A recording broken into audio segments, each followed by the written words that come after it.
that's served well. I think as soon as you think you know something, try teaching it back to somebody else. Try giving value to someone else. See if it actually stuck in your mind. And that's a lot of the content I give is when I learn something, I'm like, hey, I thought this was cool. Let me share this with other people. And I think they might think it's cool. Sometimes they do, sometimes they don't. But it also reinforces in my brain the lesson that I learned so I don't forget it. And I think that's probably the more important thing about teaching that stuff back is it's locked in your head now. You're not going to forget the lesson. Yeah. Craft Your Life is a radio show for the tenacious, the bold, and those who refuse to settle for mediocrity.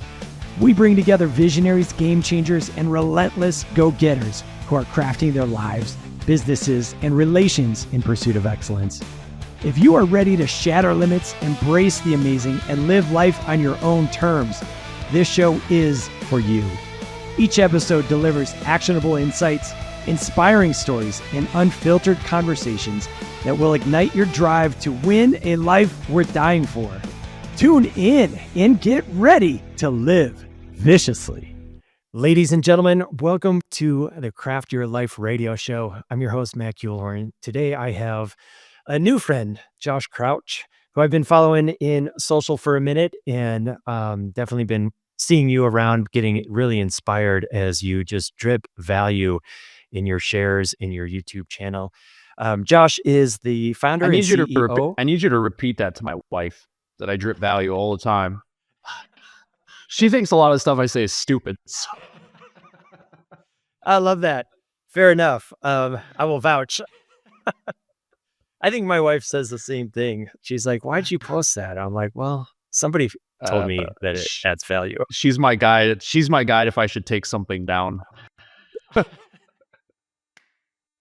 Yes, Annie has told me to take stuff down too. That's awesome. Yep. Josh, here is CEO, founder of Relentless Digital. I don't know why that word's so difficult. And I love this because you've helped change traditional businesses into digital powerhouses, and some of the results of just generating 50% year-over-year growth is impressive. Also, you host the Service Business Mastery podcast with your co-host Tersh, and you're into some other things and spinning a bunch of plates. So I appreciate you allocating time and coming in here to have a conversation.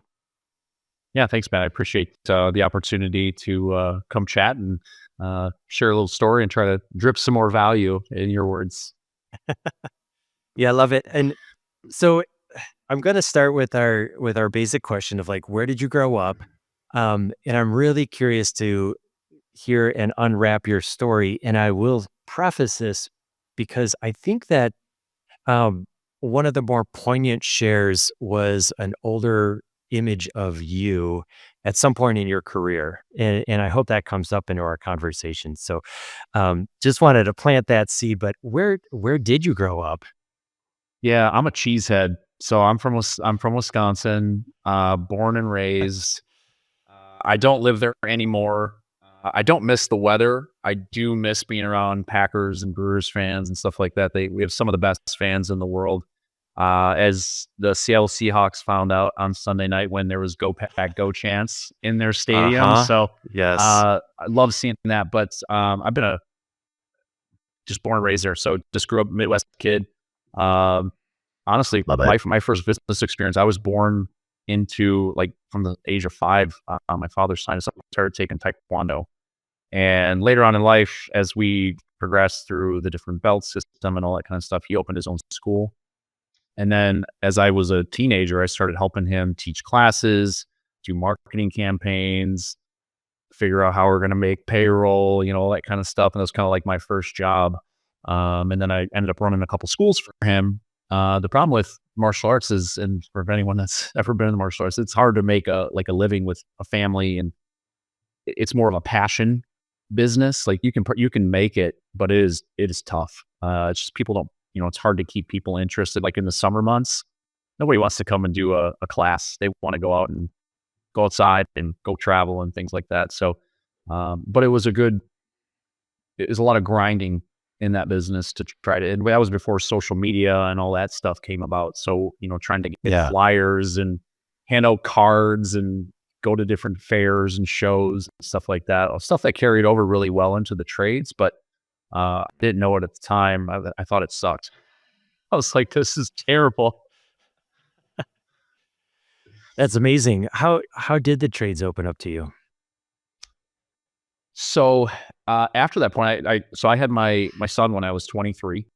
Oh, wow. So That's not young. super early, but early enough where you're like, you're not into your career. You don't really have a whole, you don't really figured life out yet. You're still in the drinking age and all that wild party day stuff. So my son at 23, and I had to get a job and start making some money. And so I've always liked numbers, statistics, data, stuff like that. So I'm like, well, maybe accounting, because I was always really good with math, and I thought accounting was the way for me to go. And I realized I don't love the monotonous, repetitive tasks. And so, but I was an accounting clerk for like 3 years or so. And then I saw an ad for a local HVAC company. I'm like, okay, how bad could this be? Being their accountant. I wasn't a great accountant at the time, so I guess I kind of looked into him hiring me. But I also realized after I started that business, I had a lot of problems. So, but it was a great, so that's how I got my experience. I was hired as an accountant. Probably 6 weeks in, the office manager left, and I just kind of assumed their role too. And I just started having a conversation with the owner and just like trying to learn all this stuff. I mean, the business I walked into in the trades, the first day they were getting new cell phones. Also, all the techs were there. We had 20 technicians. By the time, and that was in March of 2013, roll around to September in the fall, we had 3 technicians left. They all left, couldn't make payroll on time. Wow. I didn't know it at the time, but we weren't paying like withholding taxes. We weren't doing a lot of stuff we should be doing. Our credit to suppliers was the time it took them to grab the check, deposit it, and it cleared the banking system, which was usually 2 days.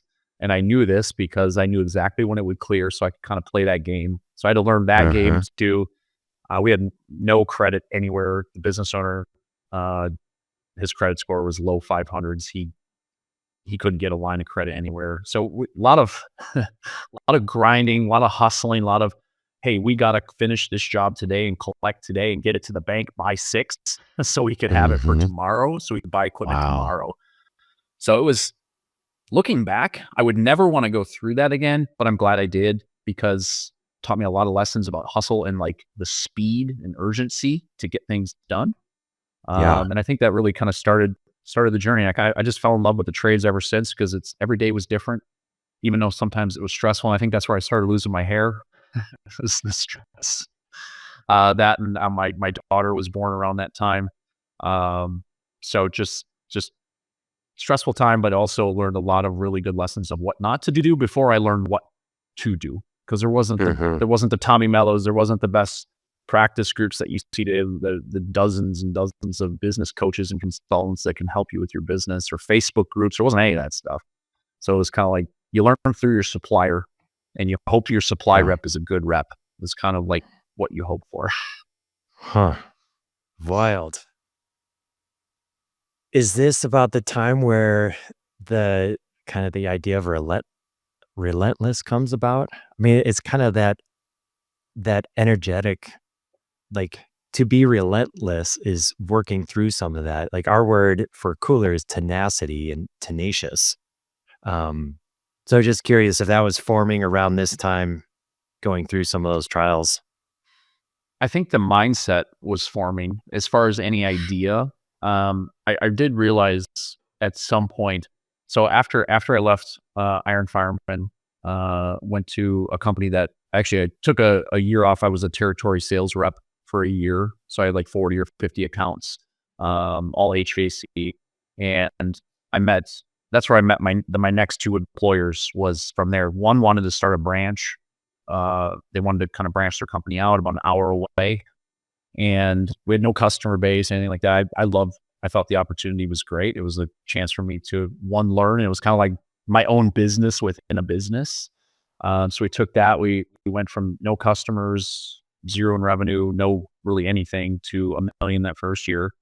And I say that I did not run a single service call. Like I can't run a service call. I don't know how. Like I could look at it. I can take the panel off of a furnace. That's about all I could do. And I can Mm-hmm. talk a good game. Like I know what I'm doing, but I couldn't tell you what all the switches do and everything else inside of there. So, so I had to hire, which I actually in hindsight, I think was a blessing that I didn't know those things, because I see so many business owners today, and you might be able to relate to this, that because they can do it, they are always willing to jump back in a truck, go do it, step in. They never really fully give away their tools. They don't really like, oh, I can do it. I can run service. I'll do it on Christmas if my guys need off or whatever. And they never really get out of that into like business building mode. And that's why guys like Tommy Miller are so revered, because he was the tech, he was the guy that did all this stuff. Now he doesn't have to do any of that stuff, and he's Yes. totally pushed that stuff away and delegated that stuff, which I think a lot of business owners want to do. They don't know how to do it. They always feel like, well, my team won't look at me a certain way if I can't replace the door, or if I can't replace a spring, you know. So I just think it's a unique thing, but I'm glad I didn't know how to do that, because I had to rely on people, which taught me that how to take care of people, because I needed them. It wasn't a want. I needed them to survive and to grow the business. Yeah, that's such a point there. And so you just came out of the gate learning that skill set, because it is a skill of how to develop, how to care, how to delegate. And there's an internal strife of just letting go and allowing others to be empowered and take it on. But then there's the real coaching, mentoring, training skill set that is a part of that. And I've struggled with that. And I know people do all the time, because sometimes it's just easier to do it ourselves. We think it's easier. And Yes. maybe in that very specific moment, it is easier.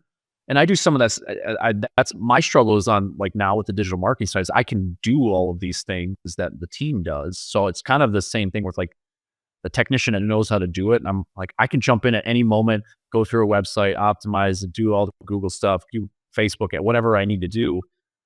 But I'm intentionally, I think, I don't know if you've ever run across a guy named Doug Wyatt.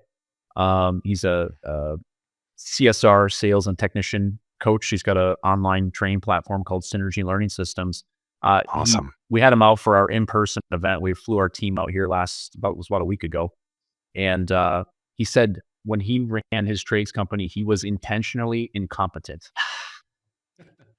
I love that line. I'm like, yes, that's what I was. I was intentionally incompetent, so I couldn't fix a furnace or an air conditioner, and I had to rely on other people to do so for me. Yeah, I'm taking notes right now, because that's good. Yeah, it's always like those things like that. I'm like, oh yeah, that's what I was. I didn't know, like I didn't have the words, the words that came to me. Like, oh yeah, that makes sense. But he said that, I'm like, that is exactly what I did. So I'm gonna take that. Yeah. No, that's good. All right, there's a couple places I want to go, but let's close the loop here. So when did your digital marketing agency form, and how long have you been running that? Yeah, so I've never had a grand design of being in the agency world. So the last HVAC company I worked at was another client, or was another customer while I was a territory sales rep. He was with a coaching organization called CEO of Warrior. He wanted to grow his business. He pretty much needed an implementer, and because they had a lot of stuff that they gave him, but he just didn't know how to like really get that stuff done and get it pushed through. So I joined him, and we grew that business really quickly. But I was able to really focus on marketing, the sales processes, technology and development of technology, like using Service Titan, automation. That's kind of where I started learning Zapier, and I started getting into that stuff. And once you get into that world, your whole world opens up to you, because all of a sudden it's like, wait, I can have this thing done, and I only have to set it up one time, and it runs automatically in the background. So a great example of like probably one of the first automations I did is every time we got a new 5-star review on Google, I pushed it out to all of our social media platforms. And so every day, social media was just like, I didn't have to keep creating new content every day. So I only created, a good piece of content like once or twice a week. But people everywhere were just seeing, wow, this company's amazing. 5-star review, 5-star. It's just like blasting them with Love 5-star that. reviews everywhere. Yeah. There's better ways of doing that now than having to go through Zapier, but it was just learning that skill. It taught me how to do automated email follow-up, automated text, take like our onboarding process for Relentless Digital today has got like it's like a 20-step zap. It's pretty intense, but literally from the time someone signs a contract to the time they fill out their form, all this stuff is created in the background, all these tasks and templates and everything else is launched. And I don't need a person to do that. It just happens, and it happens every single time. So that's where I learned those skills. But where Relentless was born, I started giving away, like I was really diving deep into the Google Business Profile because I'm like, man, nobody's really talking about this ever. All the SEO companies are talking about website.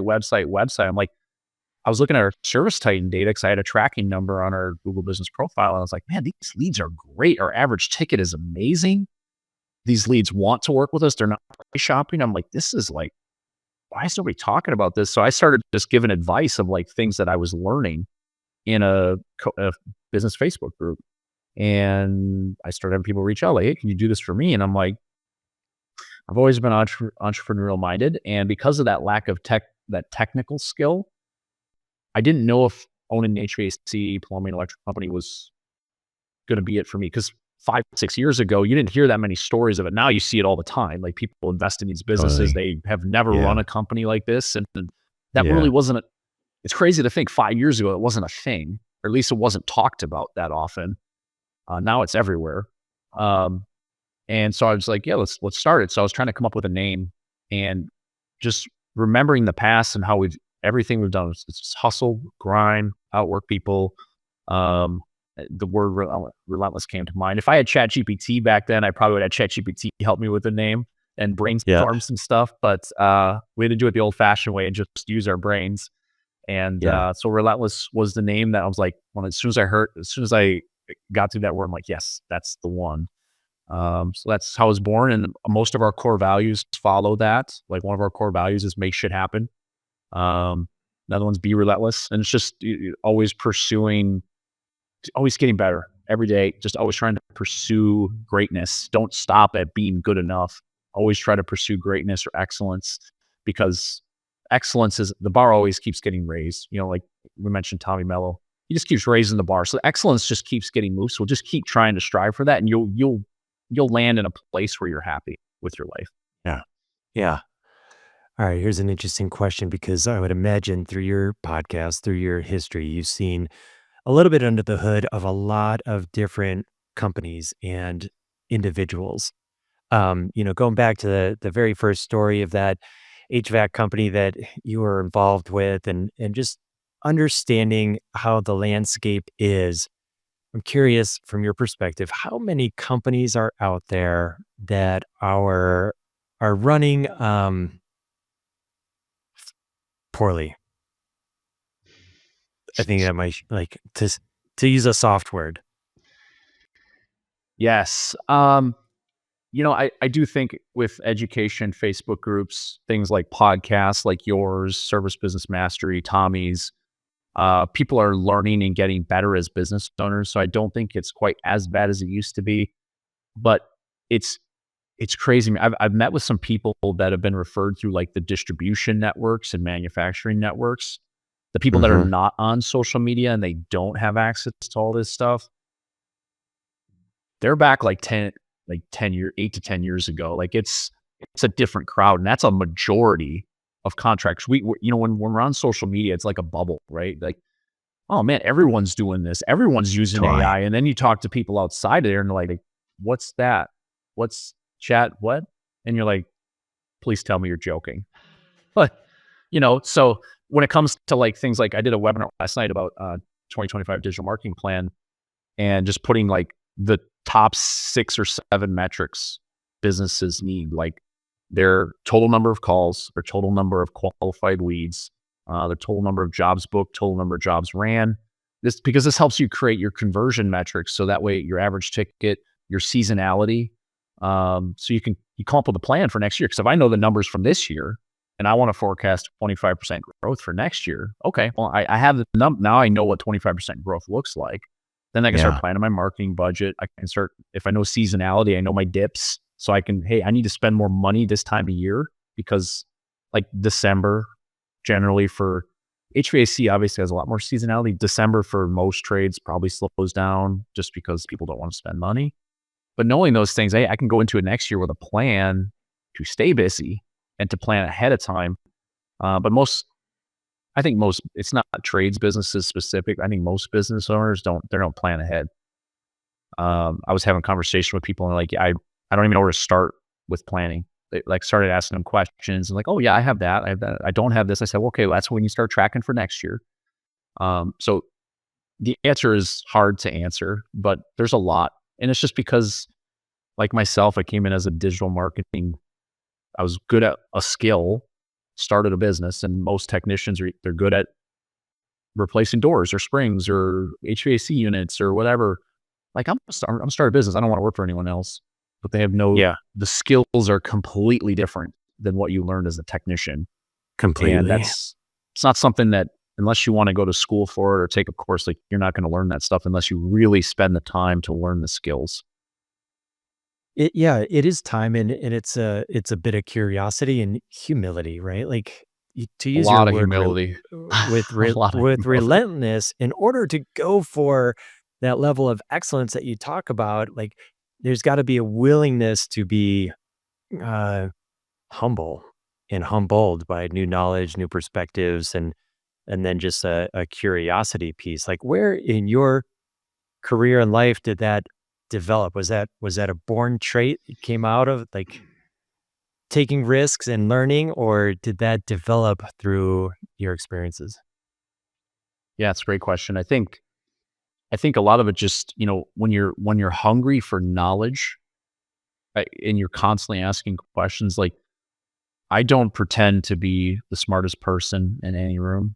Like even I'm in a coaching group for digital marketing agencies, and at one point when I'm outgrowing all these people, I start there's an ego like in the back of my head that was saying like, why am I listening to any of these people? I'm bigger than them. I'm growing faster and all this stuff. And I'm sure we've all had that like internal feeling like, why am I listening to these people? But then, that mindset has to shift. And I had that shift earlier this year. I'm like, cause I've started just looking, some people were smaller than me, but they're more nimble. They're more apt. They could try new things that I can't necessarily try because we have 35 team members now and 110 clients. So it's a little harder for the boat to shift when you get bigger, but you can learn something from what other people are trialing and erroring because they can do it. They can do it quickly. And just always willing to learn, ask questions. If I see something, I don't care what size they are, what they've got going on, I'm just going to ask like, hey, that's cool. Tell me more about that. Just that acquisitiveness, I think is something that's served well. I think as soon as you think you know something, try teaching it back to somebody else. Try giving value to someone else. See if it actually stuck in your mind. And that's a lot of the content I give is when I learn something, I'm like, hey, I thought this was cool. Let me share this with other people. And I think they might think it's cool. Sometimes they do, sometimes they don't. But it also reinforces in my brain the lesson that I learned so I don't forget it. And I think that's probably the more important thing about teaching that stuff back is it's locked in your head now. You're not going to forget the lesson. Yeah, I love that. Hey everybody, this is Luke from Cooler Garage Doors. Just want to take a quick second to talk about our sponsor, Sommer Garage Door Openers. In our opinion, Sommers are the highest quality product on the market today. We recommend them for all of our residential garage door installs because of the variety of features they include, such as Wi-Fi connectivity and safety features such as a fixed chain, which moves along a secure rail to ensure your garage door opens quietly and safely. Click on the link in the description to learn more about Sommer Garage Door Openers.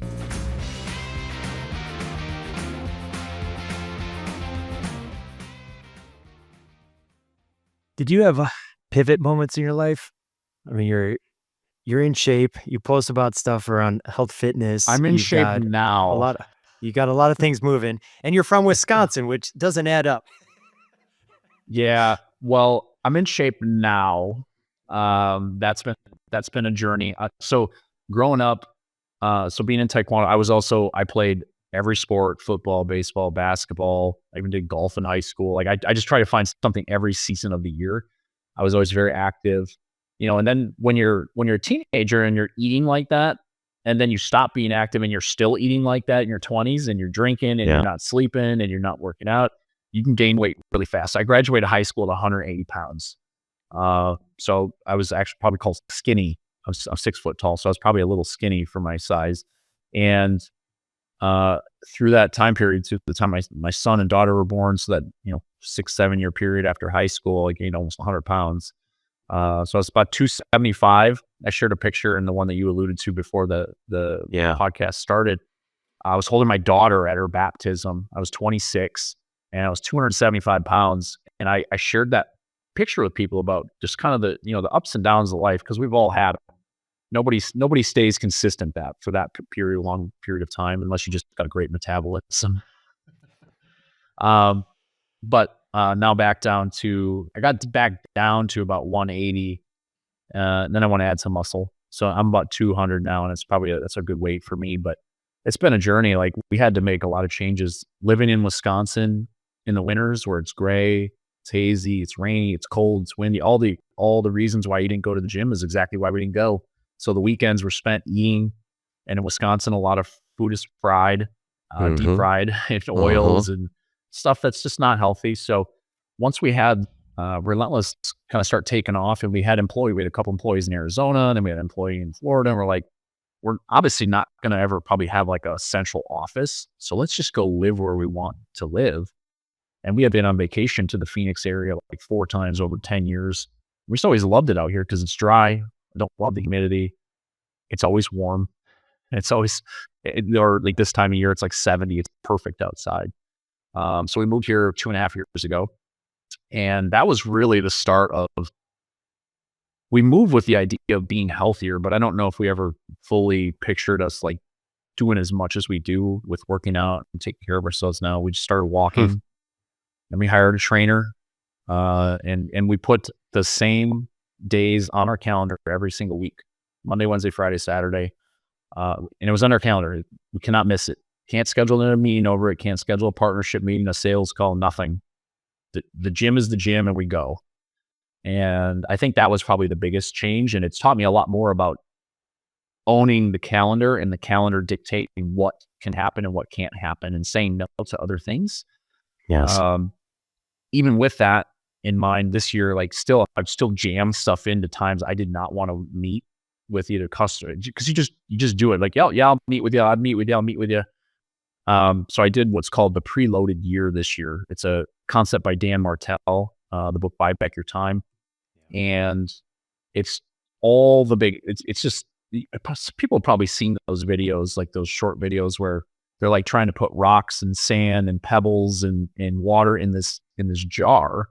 And if you put like certain things in first, you can't get to the big things. So put the big things in the jar, the big rocks first, then you put the pebbles, then you put the sand, then if you have time, you put the water in. So it's essentially it's kind of like a metaphor for life. You put all the big things, all the important events for your family, the vacations, the travel, anything you want to do there. And then you start working your way backwards to other things that you want to accomplish. And it's mentally, knowing that my calendar in January moving forward has got all that stuff set, is mentally very, I don't know what the word is, mentally rewarding. I don't know, probably a better word for that, but it's just, I feel better because I know that stuff is on the calendar. So anything that gets booked, like, no, check the calendar. If it's, I can't do it if it's during these days, because these are things that I want to get to and things that I want to accomplish. And some of those things include Spartan races, more gym time. We're starting 75 hard in January. We're just keep relentlessly pursuing excellence, whatever that means for you. Just try to do the next thing, see if you can do it. And if not, try it again. So we're excited for that. That's why I got this big, I'm starting the gallon of water a day with my wife, so we can get used to it. Which actually has been easier than I thought it was going to be.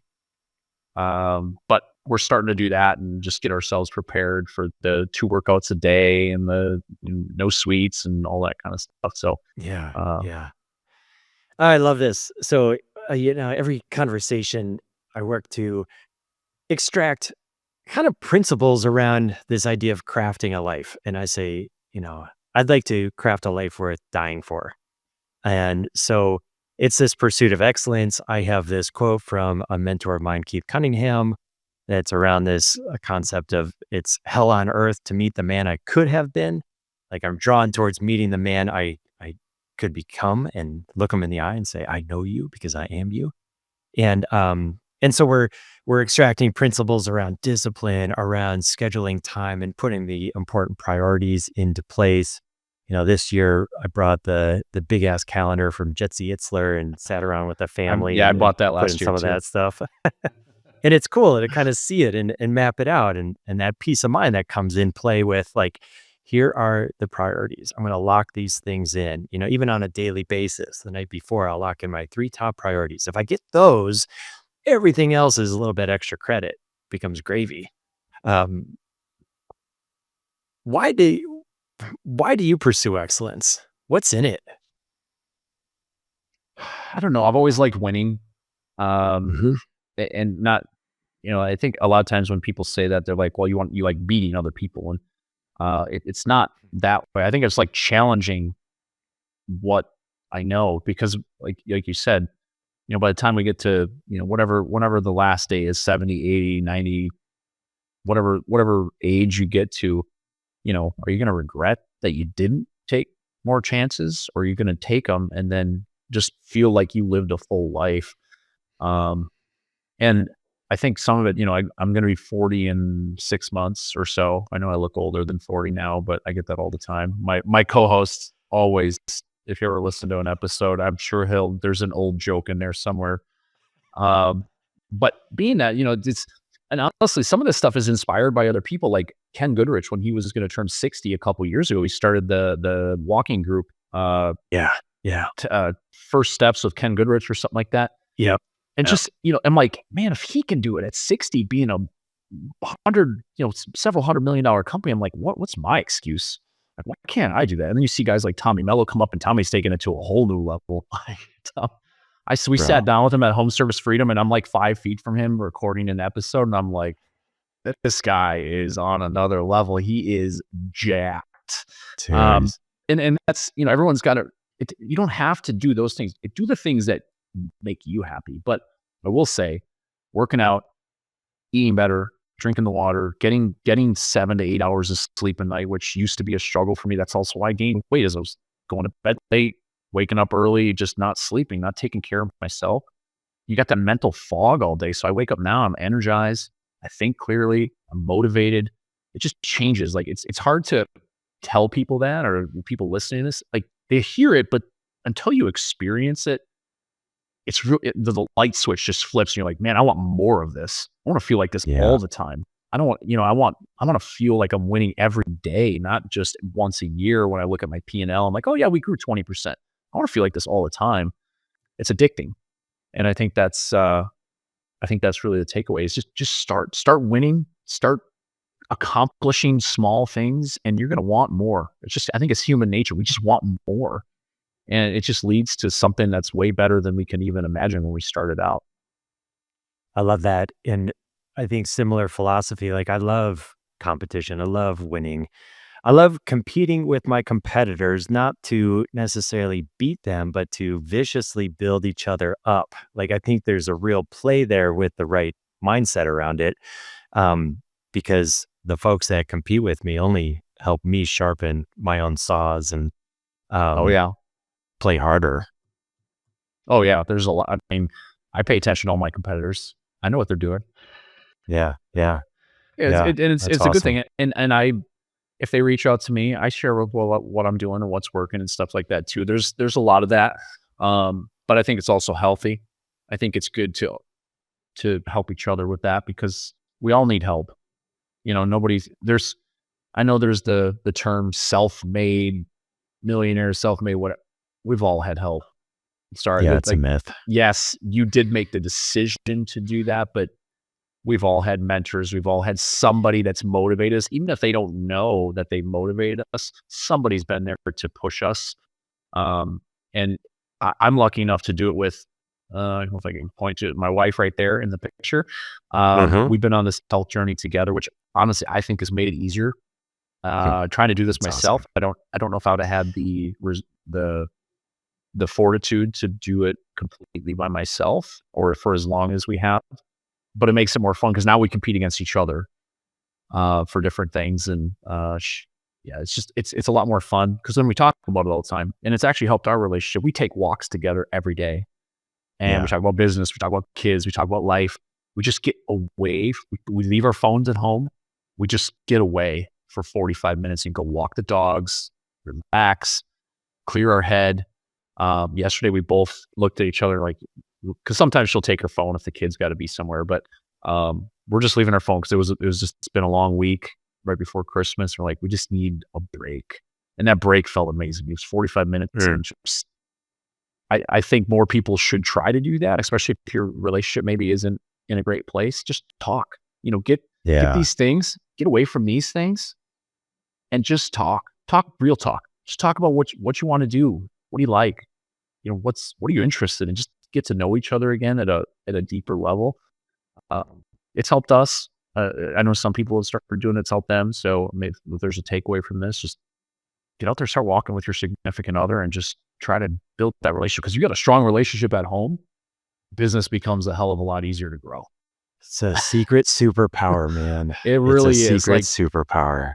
Because if you're at work and you're trying to build a business and someone's at home and they're like, come on, we have this thing, you got to be like, and it's that constant struggle. And that is stressful. And I would never want to go through that. Yes. Another nugget of value. I mean, that relationship, that intimate partner relationship. I love the tip on walking. I got that on my notes. Annie and I, we're not super consistent there. We've got a great bond, great relationship, and that is a secret power. But to have that time allocated, I love that idea. So I'm going to take that into my own life. And so I'm actually surprised to hear you reference, a lifespan at 80. Because I know you're in the AI realm a little bit. And as I dive into that, I'm like, yeah, hear little tidbits from a guy like Brian Johnson and, how we can archetype this, like, lifespan is a construct of thought in some ways. And with AI, could we live to 100, 150 plus? I'd rather be in shape and find out than not in shape and be on I'm with you, man. vacation and everything else, But yeah, that's honestly, when I think about AI, I don't even really think about that, but I have seen and heard things about that, like with how fast AI can analyze data and give us answers to some of our, most challenging questions we have on Earth about health, and can do studies and stuff at lightning speed. We're probably coming up on a point in time where people will live to very regularly into their 90s or 100s, just because science is getting better. And with AI being able to enhance that so much more quickly, it's going to be very interesting. We'll all get to be the first ones to find out if that's helped us or not. Yeah, I mean, some people are scared. I'm incredibly excited just to be living right now and kind of see how things unfold. It's exciting right now. I do feel like after this first wave, there will be some big tech companies that decide that they want to lay off almost everybody when they figure out how to.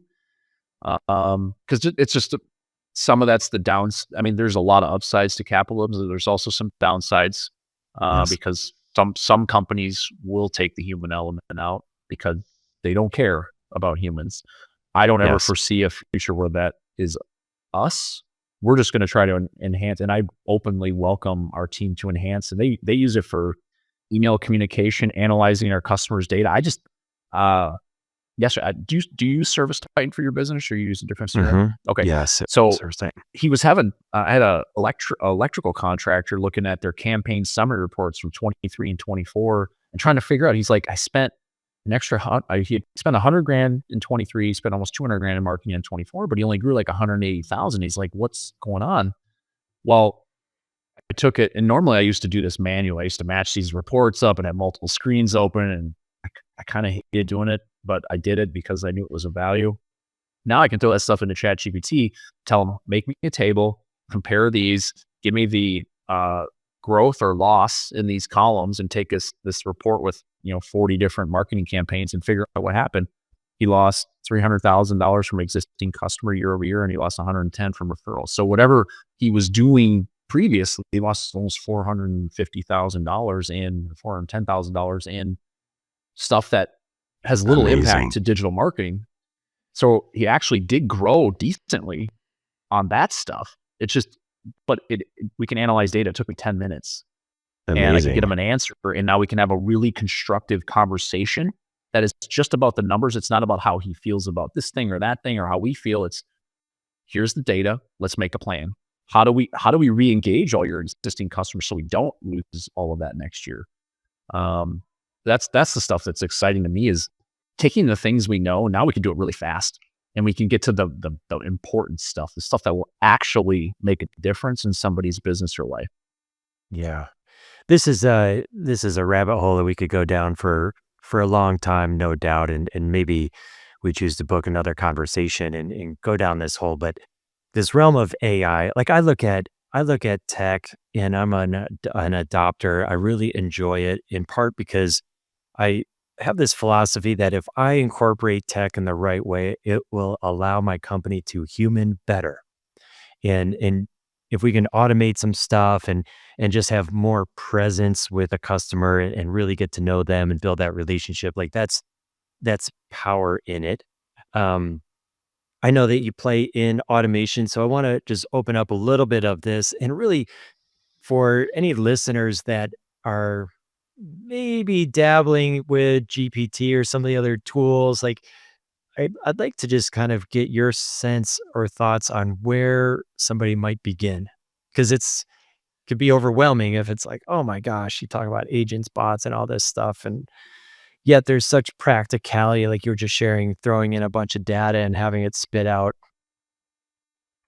real valuable, like useful stuff in a matter of time that would take hours. Yeah, I mean, I think some of the easiest low hanging fruit is to just have I think it's, we're so used to the way we type something in like a search engine. We use these keywords, right? And I think people, like, they're so used to that, they're not willing to just like this conversation. If I have a question, you have a question, go ask ChatGPT that question. Go ask Claude that question, and just see what it spits out.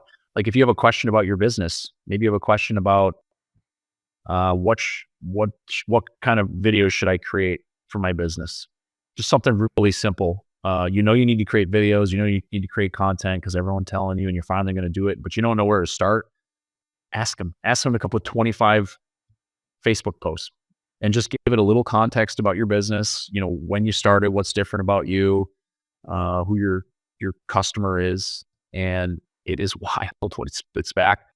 And obviously not every idea is, I think this is the key, is don't take it at face value. Not everything is going to be a great idea, but there will be probably out of 25, 5 to 8 great ideas in there. And then you can take that, now take your knowledge, your voice, and just add your flavor to it. And you can have something that's ready to go in just a couple of minutes. And now you've given yourself back. Instead of sitting here and thinking about it and writing ideas on a pad of paper, I'm like, gosh, should I do that? I don't know if that's a good idea.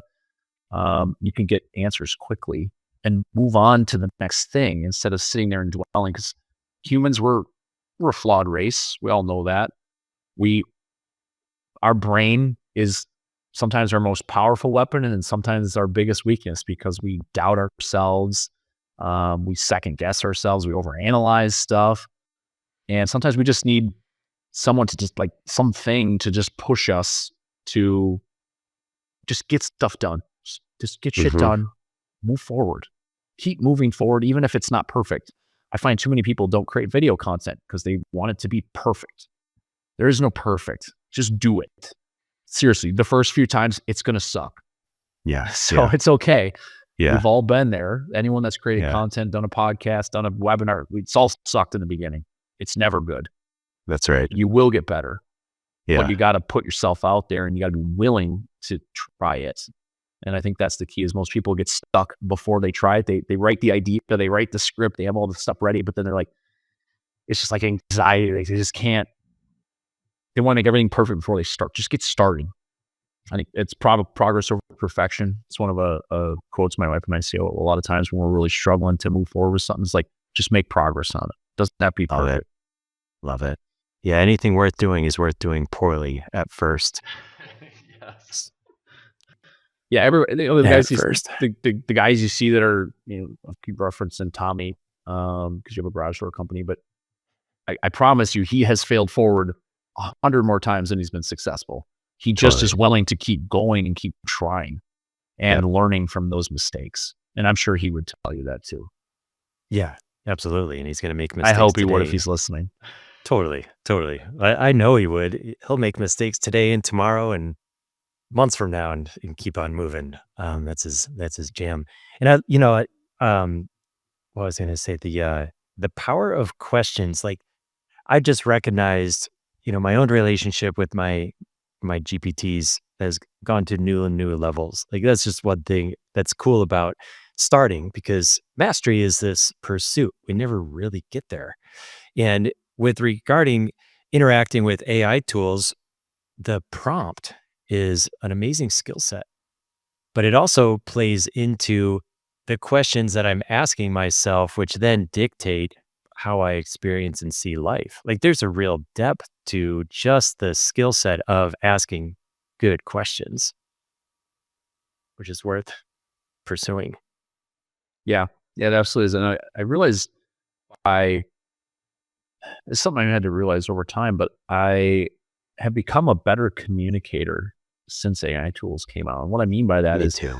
because you have to be explicit in what you're looking for as an outcome. Because a lot of times I would send stuff to my team, and then they would come back and they would ask me a question like, "Oh yes, I'm sorry, I meant to say this."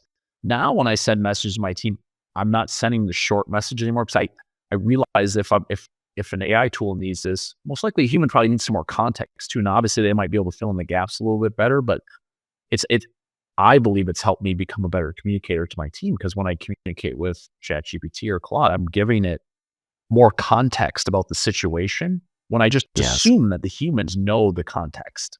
Yes. And that's not right to assume that, because they got stuff going on. And all of a sudden I throw them something. They're like, wait, what? What is he trying to have done here? So I found that's made me a better communicator that way. And, which is a byproduct, is like something I don't think people really thought was going to be. I think it was just, we're just going to save time and efficiency. It was actually, I think it's made some people a better communicator. I fully agree. I'm in that camp. I see that too. Amazing, man. There's so much to AI. I don't want to slip and slide down that for hours. I want to put a little bow ties on this conversation. But I do want to hear from you as far as what other resources you have in development kind of coming up in the future, and how do people that are interested get in touch with you and either just grab some of the value that you drip and engage with some of the offerings that you have. Yeah, so really started to focus in on webinars, and trying to get more value to more people more quickly, essentially. Because you can create a video and sometimes you get engagement, sometimes you don't know who sees it. But a webinar, you at least know people are engaged. But January 9th, Tersh and I are doing our AI and automation in the trades webinar. We've done a couple times. That one's always very popular with people. We always keep it as cutting edge as we can without being too over the top, where somebody that's a beginner or a novice can learn something. With that, we also have Trade Automation Pros, which is a course and community teaching people in the trades how to better leverage AI and automation with their CRM, with all the different marketing stuff out there, inventory. We got a lot of modules on just about anything for your business. So that way you can grow and get back more time in your day, so you can focus on the things that you really like.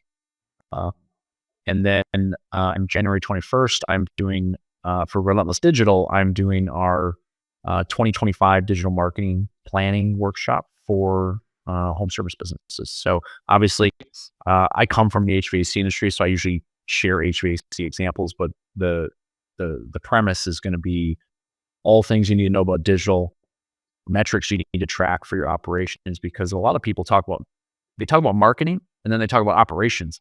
I talk about marketing and operations together because they are together. People need to realize that, and they need to think about it like that. Is when something happens on the marketing side, how am I going to make sure that I fulfill that thing on the back end so I can get a 5-star review and a happy customer, and then I can in turn bring that back over to the marketing department and promote that 5-star review and just keep that cycle going. And that's how I feel like the companies I've been at, I understood that concept early on, and I was able to grow these companies because I was always in both. I was always in marketing and operations together. And I think when you pair those things up, that's when the magic happens, because you keep your marketing spend down as a percentage of revenue, but the growth happens and things just snowball into something bigger than you expected. Awesome. So there's a number of dates, number of events coming up. Amazing, man. We'll have your website and some of these details in our show notes, so that people can find you. And I definitely encourage people to reach out, follow you, find you. You do add some really cool value, and just the way you play, I think, is probably the reason why I wanted to engage and reach out. And I don't know, are you going to be at the Spartan race down in February? It's by you in Arizona. Phoenix. Yeah. So what we're doing with that, so we actually started a small group. Jonathan Porter Wispin, who is the CEO of Who Hire, who we use for hiring in our business. Even though we're not a trades business, it's helped us tremendously. So if you need something to try to find candidates and make it really easy for you, get with Jonathan, get with Who Hire. But he's started doing Spartan races. So we're going to do, we got a trifecta pass. So it's a 5K. We're going to do that in Phoenix in February. And then I think a 10K in San Diego in April. And then in June is the beast, the 21K. So we're going to kind of like ramp ourselves up to it so we can try. And 21K is like 13 miles or something like that, which I don't think I've ever ran 13 miles in my life. So amazing. Awesome. We'll see how that goes. We're just going to keep trying to push ourselves. I know some people are later in the year. I think there's one in Hawaii where they're going to do a 5, a 10, and a 21 all in the same weekend. I don't know if I'm that crazy yet. Yeah. But I don't love running that much, but we're going to at least try to do one of each throughout the year and see how that goes. Yeah. Awesome. Well, cool. I encourage listeners to reach out, connect. You have some amazing resources, and I just really appreciate the conversation and your time and the way you show up. So thank you. Thanks, Matt. I really appreciate you having me on your show. Ladies and gentlemen, please know that I am incredibly humbled and honored. I can't believe I'm saying this. We have over 2,400 subscribers on our YouTube channel, and we're just growing. It is amazing. And your likes, your subscribes, and your shares have helped us get here. So let's grow this thing together, and just know that you are appreciated.